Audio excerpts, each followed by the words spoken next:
Agora você pode fazer parte do clube de membros do Spurgeon TV. Esses são e-books já disponibilizados para os membros do canal. Todos os dias, novos e-books são adicionados junto com outros benefícios que só os membros têm. Sendo um membro, você passa a ajudar no crescimento desse ministério, tanto na quantidade do que podemos publicar, como na qualidade do material. Nosso propósito é, juntos, atingirmos o maior número de pessoas com solo escritura. Seja um membro do Spurgeon TV. Este sermão contém a exposição do final do capítulo anterior, o Senhor dá e o Senhor tira, etc., e também do seguinte texto no segundo capítulo. Aconteceu um dia que os filhos de Deus se apresentaram diante do Senhor. Entre eles veio Satanás e se apresentou ao Senhor. E o Senhor disse a Satanás: De onde vens? Satanás respondeu ao Senhor dizendo: De passear pela terra e de vaguear por ela. E o Senhor disse a Satanás: Observaste o meu servo Jó, porque não há ninguém na terra como ele, um homem íntegro e reto, que teme a Deus e se desvia do mal e ainda mantém a sua integridade. Não perguntaste de mim para destruí-lo sem causa? E Satanás respondeu ao Senhor: Um homem dará tudo o que tem para salvar a sua vida. Mas se agora estenderes a tua mão e afligires a sua carne, verás se ele não te amaldiçoarás na tua face. E o Senhor disse a Satanás: Eis que ele está nas tuas mãos, mas poupa a sua vida. Jó 2, de 1 a 6. Eu declarei anteriormente que o diabo, inimigo mortal de Deus, é obrigado a obedecer ao seu Criador, de quem é súdito. Não que ele se renda voluntariamente, mas por força da soberania absoluta de Deus. Nesse caso, o diabo está enfurecido e pronto para devastar e destruir o mundo inteiro. Mas seja o que for que ele tente, o que quer que ele planeje e coloque em prática, ele não pode realizar nada sem a vontade de Deus. Assim como Satanás está na coleira, assim também estão todos os ímpios no mundo. É verdade que eles fazem o que podem e pensam que são capazes de resistir a Deus, mas isso não é algo que eles têm controle, pois Deus está cumprindo a sua vontade através deles. Como resultado, eles são como instrumentos com os quais ele trabalha e usa para seus próprios fins. E esse ponto é muito bem feito na confissão de Jó, quando ele diz que Deus lhe deu as coisas que ele possuía e as tirou dele. Agora, é certo que Satanás havia precipitado aquela tempestade que o havia despojado de suas posses e matado seus filhos. Então, por que ele diz que Deus fez isso? Também vimos anteriormente que bandidos e ladrões haviam levado seus bens. Deus deve ser declarado o autor de tal roubo e bandidagem? Parece que alguém está tentando incluí-lo entre os pecadores, pois não podemos desculpar aqueles que vieram e roubaram os bens e o gado de Jó. Podemos condenar os ladrões, mas Jó não diz: Não foi Satanás quem tirou essas coisas de mim, foram os ladrões que as levaram. Ele diz: Foi Deus. Jó está blasfemando ao falar assim? Não, pois Deus aprova o que ele diz, como já vimos que ele não atribuiu nada a Deus que fosse irrazoável, sem propósito ou injusto. Ele confessou que Deus era justo e equitativo e o glorificou como deveria, mesmo ao declarar que foi Deus quem fez o que os ladrões fizeram e também o diabo. Assim vemos aqui como Deus está sempre em uma posição soberana para guiar os eventos que ocorrem aqui embaixo e ordená-los de forma que produzam o resultado que ele pretende. Aqui não se trata de julgar de acordo com a nossa própria compreensão, como fazem os arrogantes que desejam ser sábios, sujeitando tanto a Deus como a sua palavra à sua vontade. Eles são os mais tolos dos animais. Eles não têm conhecimento nem discernimento, mas, a fim de se fazerem parecer honrados, dizem que não acham bom que Deus faça tudo dessa maneira, pois isso o tornaria o autor do pecado. Que eles discutam isso com o Espírito Santo, que falou dessa maneira, mas nós devemos nos alinhar com ele.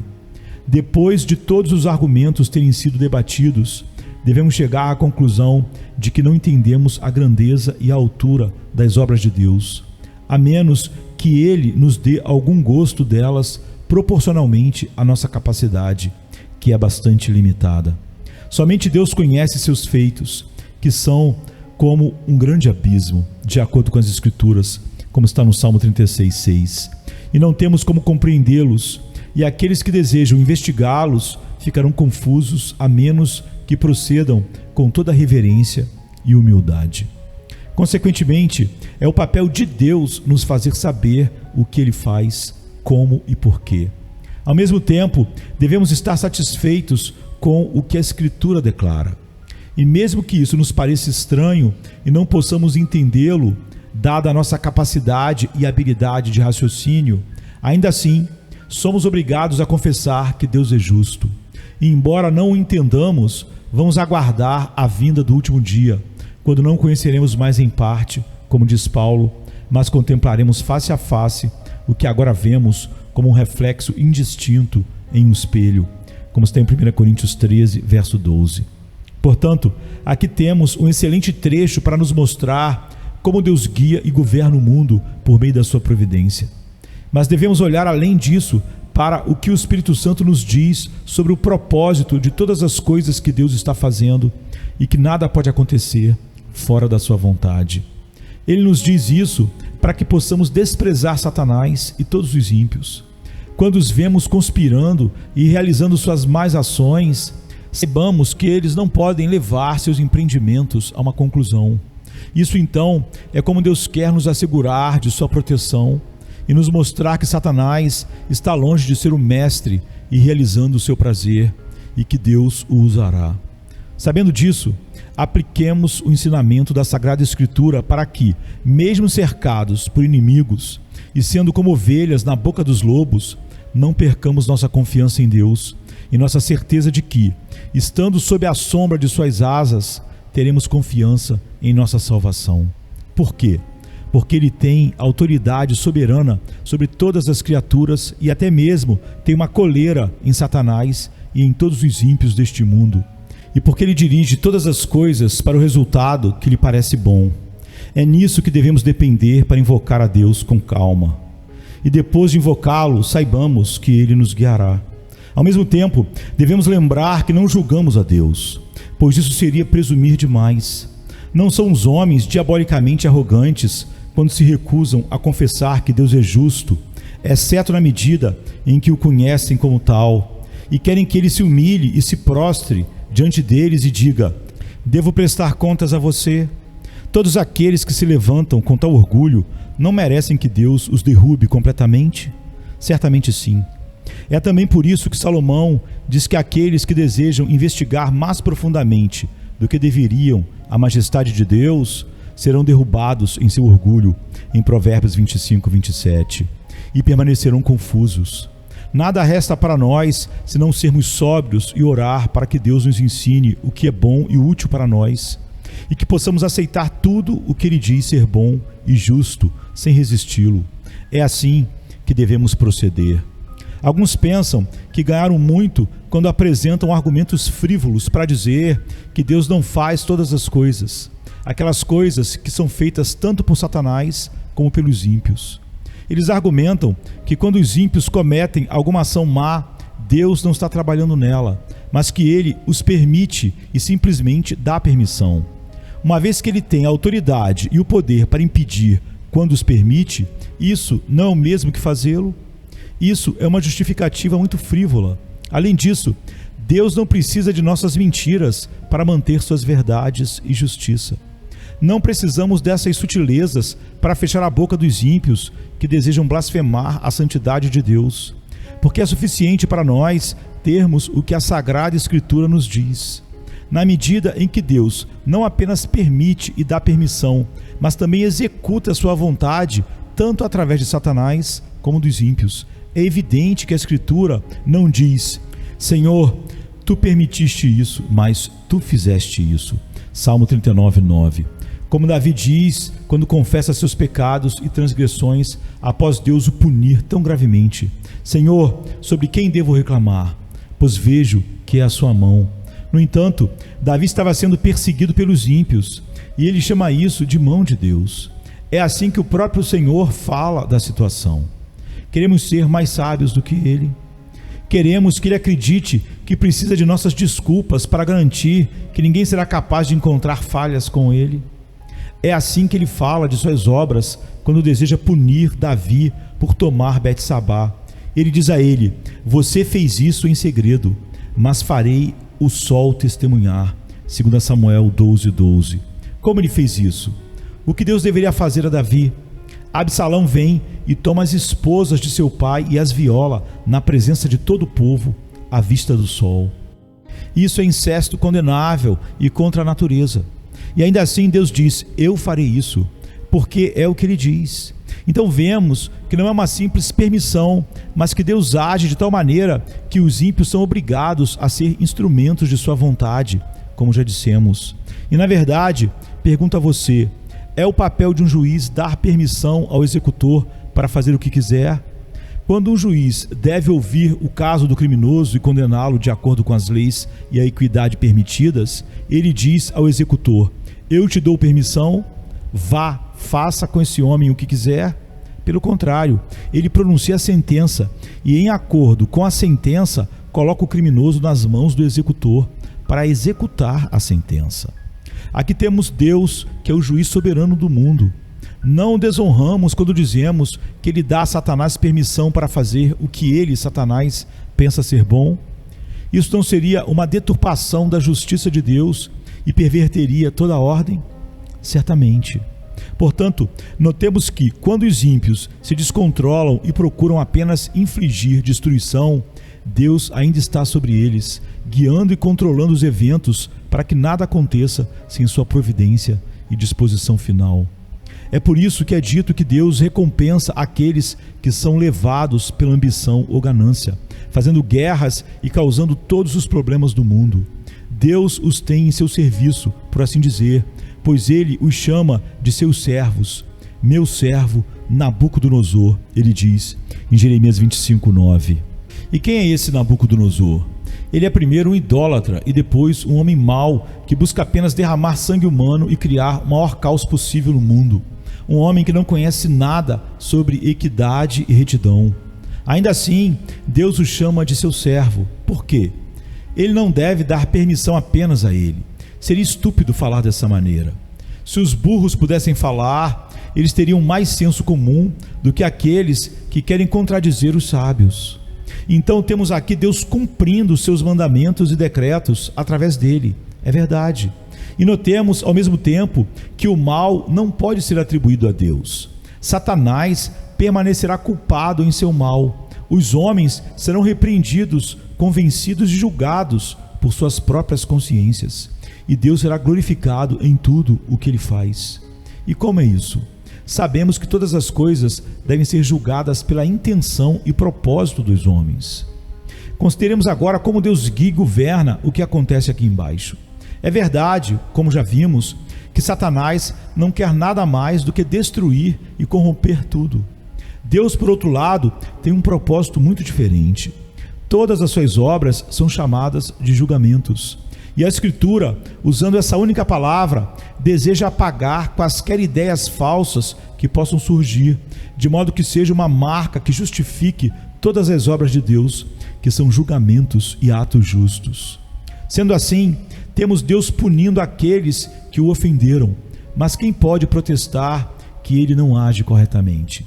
Ele também se alegra em testar a paciência dos fiéis e matar seus sentimentos carnais, instruindo-os na humildade. Podemos condenar esses objetivos? Certamente não. Os mais ímpios do mundo serão obrigados a glorificar a Deus, apesar de sua raiva, já que Deus tem o poder de punir os vícios e transgressões dos homens e a autoridade para humilhar os seus próprios, testando a obediência de sua fé e trazendo-os sob controle para que aprendam a renunciar ao mundo. Se esse é o propósito de Deus, então todos os seus trabalhos são justos e corretos, embora os homens possam encontrar razões para questioná-los. É verdade que os ímpios não vão parar de resmungar e rosnar sobre Deus, mesmo quando não conseguem atacá-lo. Mas como diz Davi no Salmo 51, Deus sempre será justificado quando julgar, no Salmo 51:4.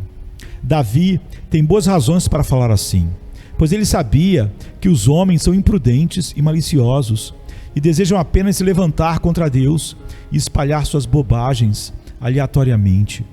Davi, vendo essa insolência e perversidade no mundo, diz: bem, é verdade que as criaturas resmungam e rosnam dessa maneira e com tanta intensidade que Deus necessariamente será blasfemado e difamado e julgado de forma adversa por suas criaturas. Mas ele será justificado quando os homens terminarem de murmurar contra ele. No final, sua justiça aparecerá conclusiva, apesar de sua ira. Portanto, não nos devemos surpreender se houver murmurações contra o ensinamento, porque isso deve acontecer. E o Espírito Santo, como vemos, profetizou tal coisa, mas devemos andar em simplicidade de mente, contentes com o que Deus nos revela sobre si mesmo. É assim que devemos colocar esse ensinamento em prática.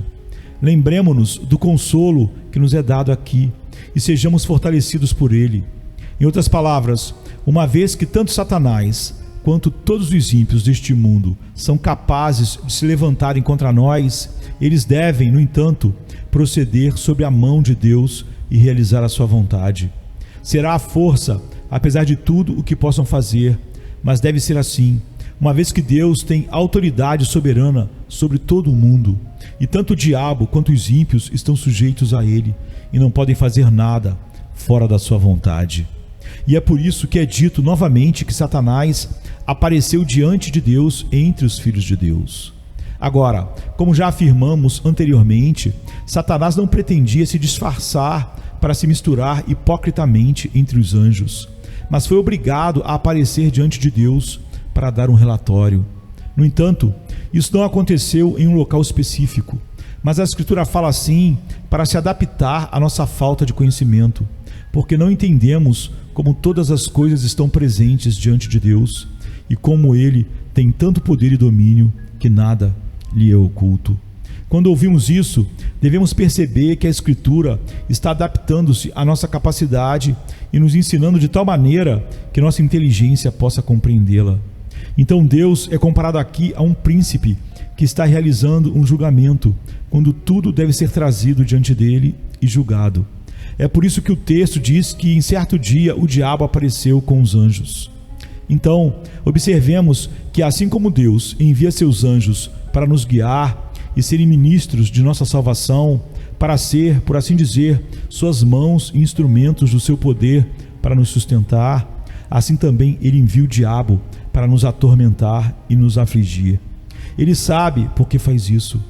É verdade que a princípio podemos ficar surpresos se não entendemos por que Deus faz isso ou aquilo. Mas como nossa fé é testada e comprovada, se não glorificarmos a Deus quando estamos confusos, mas ainda assim concluímos que tudo o que procede de Deus é justo e correto e que podemos confiar em sua fidelidade. Se não tivermos essa certeza, como pode nossa fé ser comprovada? De fato, a história de Jó é um excelente exemplo disso, porque se não perguntássemos por que Deus quis afligir seu servo Jó daquela maneira, pensaríamos que tínhamos boas razões para reclamar dele. Como isso poderia ser? Não podemos falar contra Deus se ele pune os ímpios, mas se um homem anda em retidão e singeleza de coração, por que Deus o entrega às mãos de Satanás?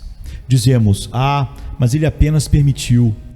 Mas se Satanás tivesse esse tipo de liberdade dado à sua fúria, se fôssemos oferecidos dessa forma como presa, não seríamos engolidos imediatamente. Mas ao contrário, vemos que Deus quer que a paciência dos seus servos seja conhecida dessa maneira. Se existirem outras razões que nos são ocultas, por vezes, até durante toda a vida, devemos continuar confiando que tudo o que Deus faz é bom, mesmo que não saibamos qual será o resultado. Portanto, embora não vejamos os demônios ao nosso redor, assim como os anjos, devemos estar convencidos de que Deus envia ambos para nos sustentar e afligir. E devemos sempre lembrar que Deus tem uma razão justa para nos disciplinar, para que, se formos derrubados 100 vezes ao dia, merecemos isso justamente. Mas como já dissemos, Deus nem sempre nos vê assim quando nos aflige. Às vezes, Ele quer que Satanás nos atormente para que possamos vencê-lo e nossa vitória seja ainda mais honrosa por termos sido atacados severamente. Ele também quer nos dar experiência prática para que tenhamos temor e não pensemos muito de nós mesmos, dormindo com uma confiança vã e presunçosa, como é nosso costume. Então Deus nos mantém acordados para que consideremos que estaremos em apuros se Ele não nos sustentasse e que, se não fôssemos levantados e encorajados, tropeçaríamos e cairíamos em cada tentação.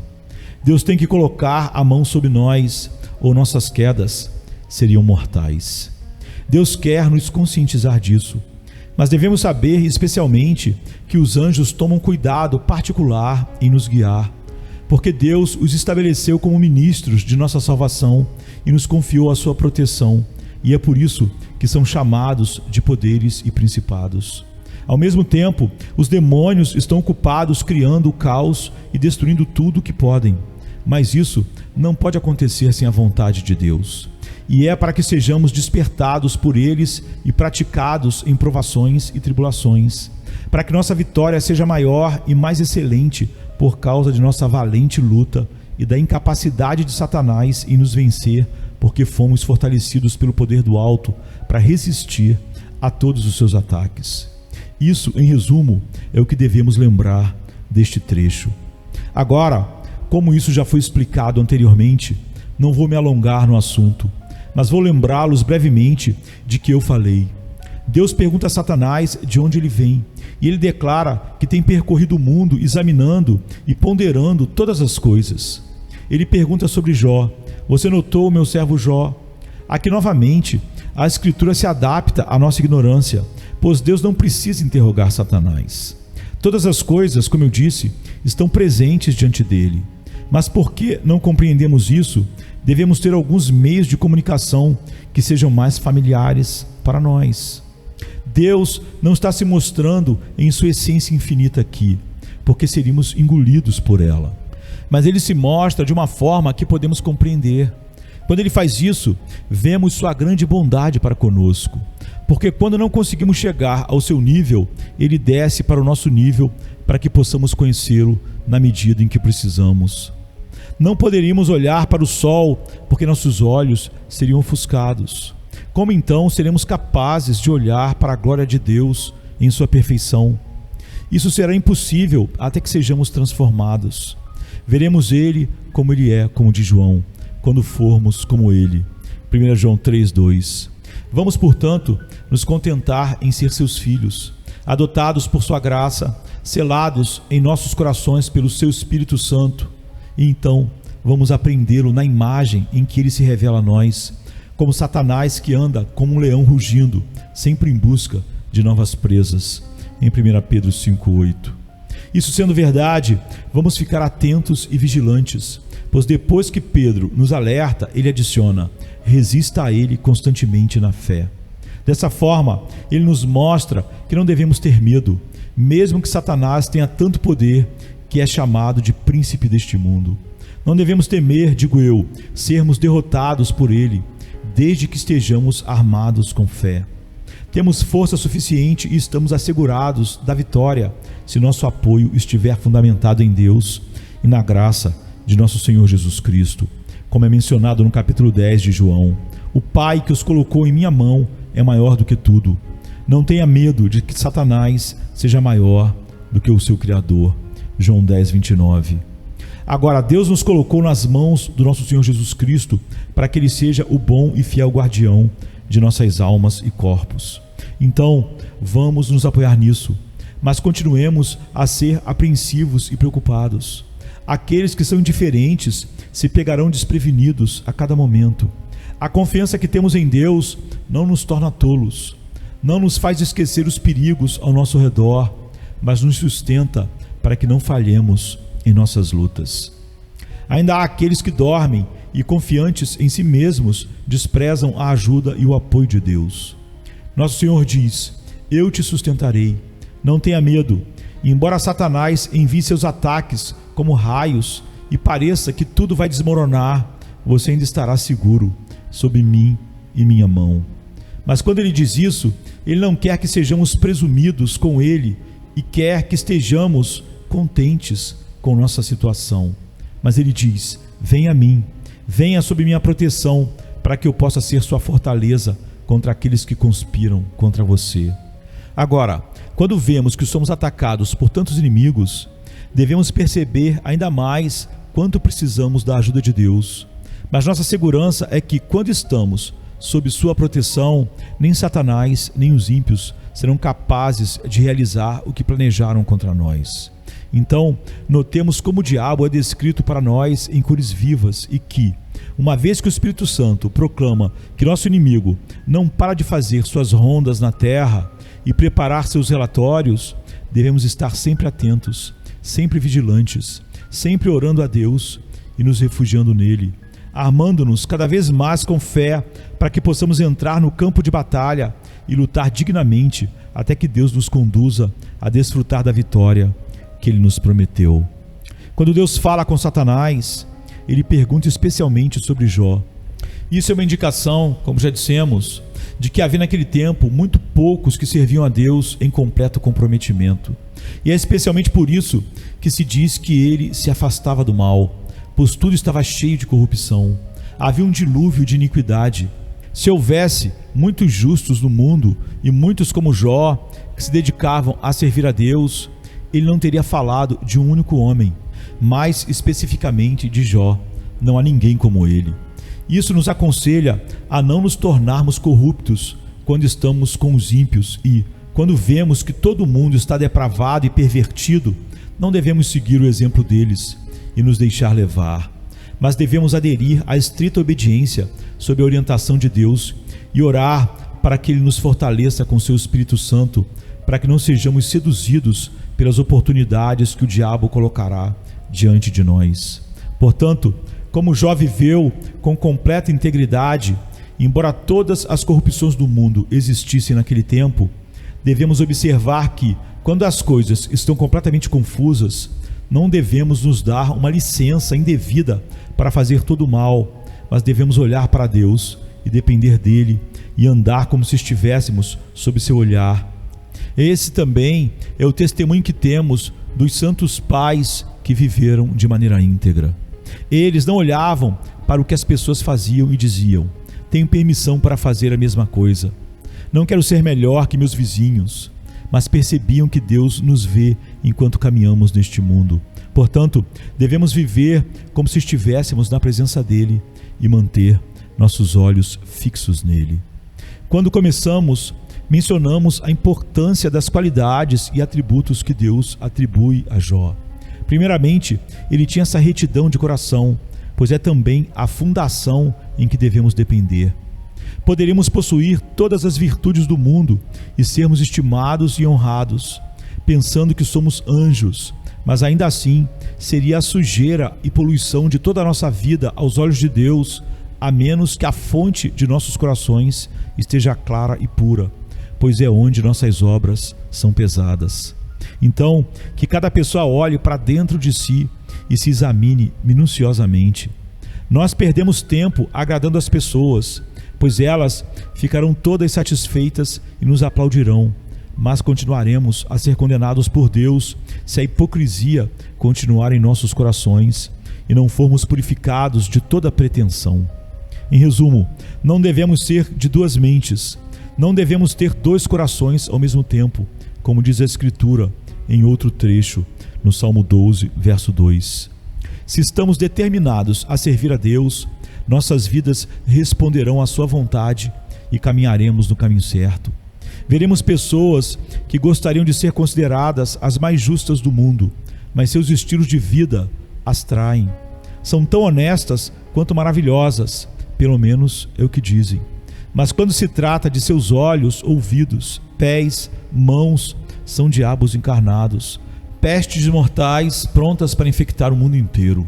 Então, notemos que a coragem deve ser unida à integridade, que devemos viver com as pessoas sem prejudicar ninguém, tentando ajudar nossos vizinhos, demonstrando a boa vontade que Deus ordena. É assim que demonstramos nossa retidão, que é a verdadeira pedra de toque pela qual Deus nos prova. Assim como o ouro é provado com uma pedra de toque ou em um forno, a retidão de nossos corações é demonstrada por nossa coragem quando vivemos entre os homens sem prejudicar ninguém, sem desejar adquirir para nós os bens dos outros, sem sermos cruéis, cheios de orgulho, ambiciosos. Pelo contrário, seremos gentis e amáveis ao ajudar a todos. Seremos compassivos e ajudaremos os necessitados. Faremos um esforço para usar as habilidades que Deus nos dá. Embora sejamos obrigados a andar em retidão e equidade com nossos vizinhos, também devemos temer a Deus. É incorreto que os homens tenham seus direitos e o que lhes pertence, e que Deus seja privado dos seus ao mesmo tempo. Devemos começar com Ele, pois Ele tem autoridade soberana. Portanto, devemos empregar-nos no serviço dos nossos vizinhos, sem esquecer Deus. Devemos marcar bem isso, pois às vezes veremos em homens uma virtude aparente e as pessoas dirão que eles são pequenos anjos e ninguém reclamará deles. Mas eles não consideram Deus, pelo contrário, o desprezam. Consequentemente, não é sem motivo que Deus, desejando testar seu servo Jó, combina essas duas coisas: viver corretamente com os homens e ter um verdadeiro desejo de adorar o Deus vivo. Agora, o fato é que ele vivia neste mundo em meio a muita corrupção, e quando consideramos a integridade com que ele vivia, seríamos muito covardes se não resistíssemos a todos os males que nos cercam. Disse que Jó se afastava do mal. Portanto, não pensemos que podemos servir a Deus sem dificuldade, pois seremos encorajados de todos os lados a fazer o mal. Como então andaremos como deveríamos? Teremos que aplicar nossa atenção e esforço em nos afastar do mal, o próprio mal que está dentro de nós. Se o mal estivesse apenas próximo, ainda teríamos que prestar atenção em nos afastar dele. Se sentirmos algum mau cheiro, imediatamente nos afastaremos dele. Portanto, já que Satanás deseja apenas fazer-nos pecar e tudo está infectado, não temos razões suficientes para nos afastarmos do mal. Mas como eu disse, o mal está em nós. É como uma fornalha ardente de desejos malignos que nos arrastam e são muitos obstáculos para a vontade de Deus. Toda a natureza humana, como Paulo diz, é hostil a Deus. Romanos 8:7. Então, sejamos ainda mais diligentes em praticar esta instrução de nos afastarmos do mal. Como faremos isso? Em primeiro lugar, olhando para dentro de nós mesmos e para todos os nossos desejos malignos que nos afastam de Deus. Além disso, temos os maus, que são como brasas que incendeiam ainda mais o mal. Eles são pestes mortais. Quando vemos tantas iniquidades, tanta indulgência, tantos excessos no mundo, todos esses vícios que estão em voga, o que devemos fazer? Devemos nos afastar e fugir das oportunidades. Como Paulo cita neste exemplo: portanto, saí do meio deles e separai-vos, diz o Senhor. Não toqueis em nada impuro, e eu vos receberei. 2 Coríntios 6,17, com Isaías 52,11. Paulo quer dizer que, já que somos batizados em nome do Senhor Jesus Cristo, devemos ser santos tanto no corpo quanto na mente, dedicados a Deus e dedicados ao seu serviço, o que só pode acontecer se nos afastarmos das coisas que podem nos corromper e contaminar. Portanto, fujamos das ocasiões de fazer o mal.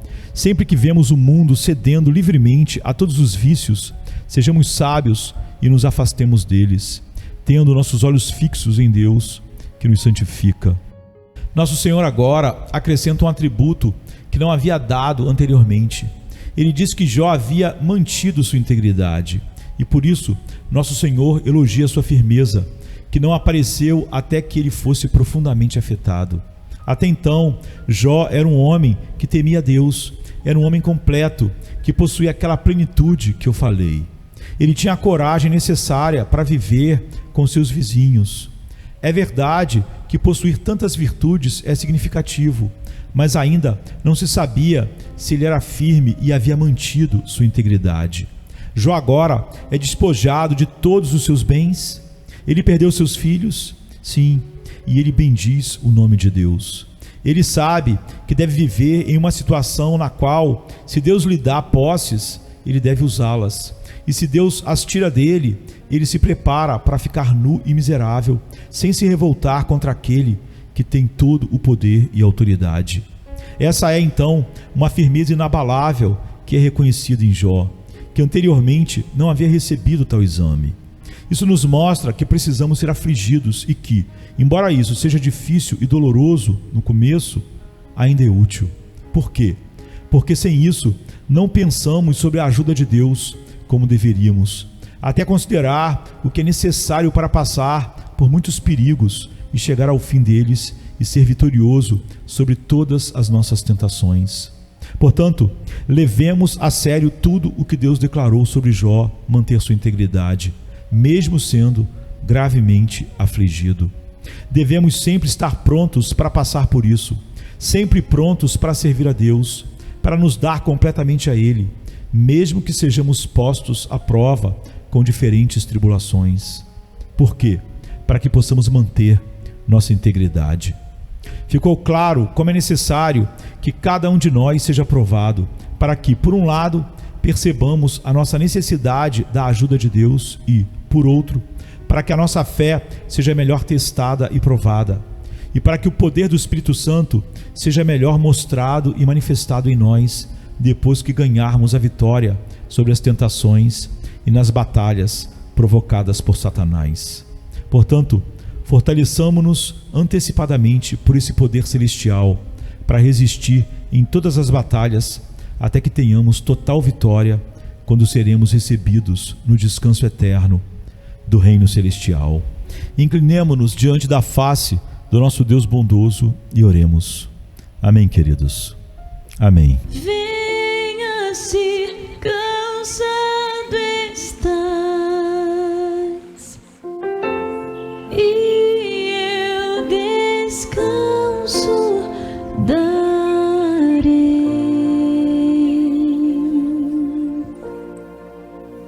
Tu descansarás.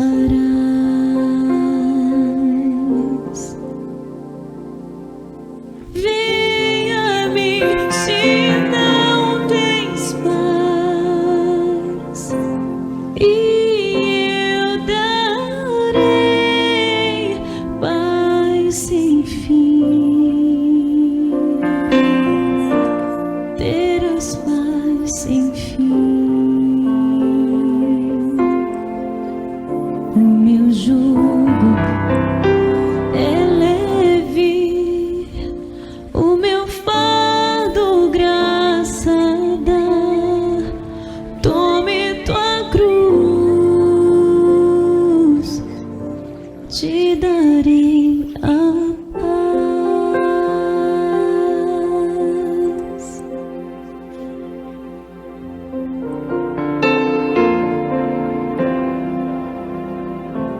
Venha o aflito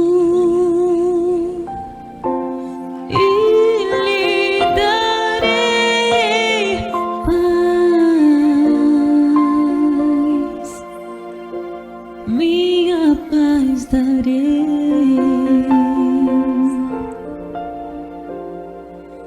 Venha-me na dor sem fim, e eu darei paz,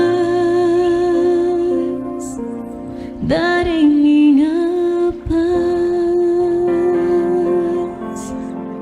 Acalmar tuas águas e falar ao coração: tome meu fardo, te darei a paz.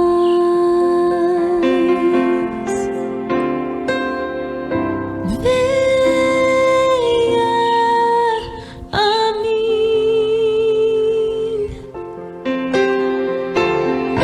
venha a mim,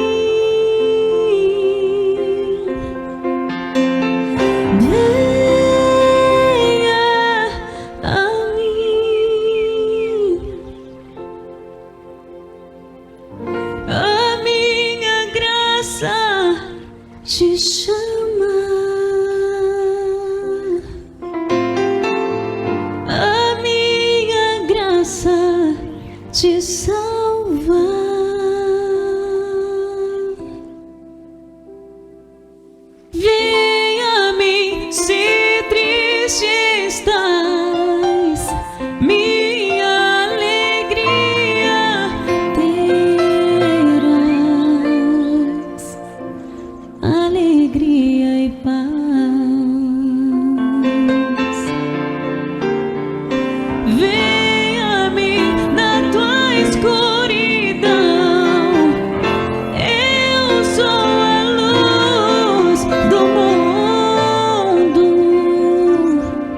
sou a tua